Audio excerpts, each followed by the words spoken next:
In this section, we will focus our attention on analyzing of the financial statements rather than on its preparations.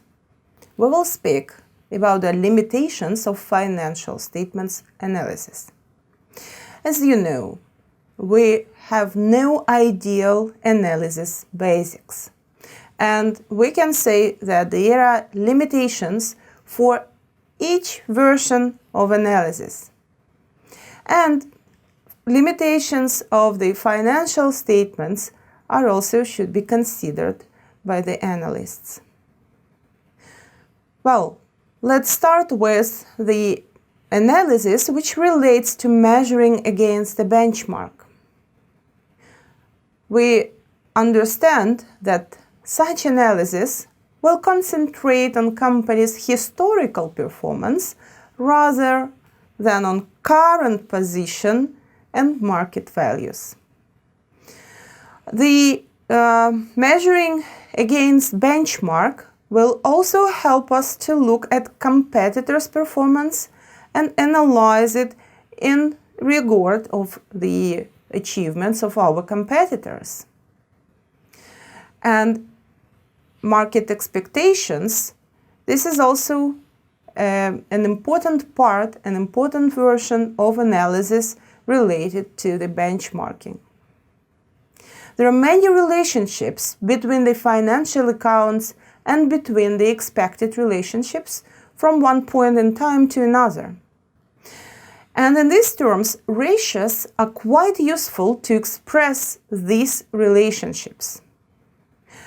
Well, ratios, formulas and names differ from author to author, from analyst to analyst, and there is no any comprehensive list which one person can follow and say, well, I know everything about ratios. No, you will come across with different definitions of the same ratios first, and different versions of computing the ratios. Thus, the number of the ratios which can be created is almost unlimited, and it all depends on your goals, on your even fantasy. Now, why ratios are useful? Before we go to the limitations part, let's think about this. What we understand under the ratios? We understand some items which are divided one by one and which can be represented as the part of each other. So we will say that ratios are relatively easy to compute. The ratios will also facilitate comparisons across companies of different sizes and will allow us to identify trends, shifts in critical relationships.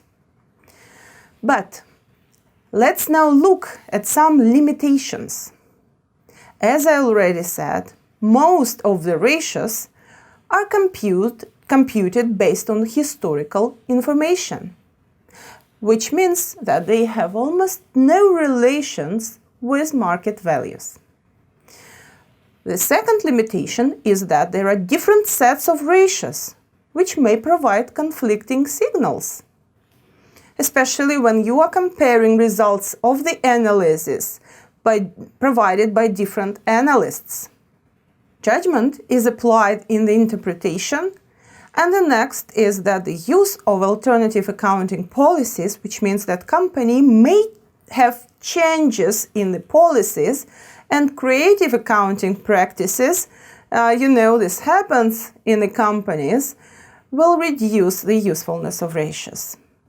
Finally, most popular ratios are based on numbers from the statement of financial position, and therefore will be measured and presented at a single point of time.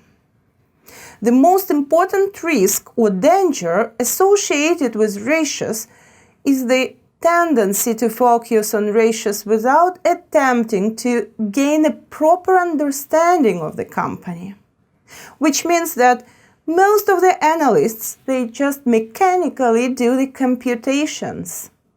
But to make the ratio analysis useful, you should understand why you are doing that. Financial analysis cannot be brought down to the monitoring of a set of figures. You should understand your goal.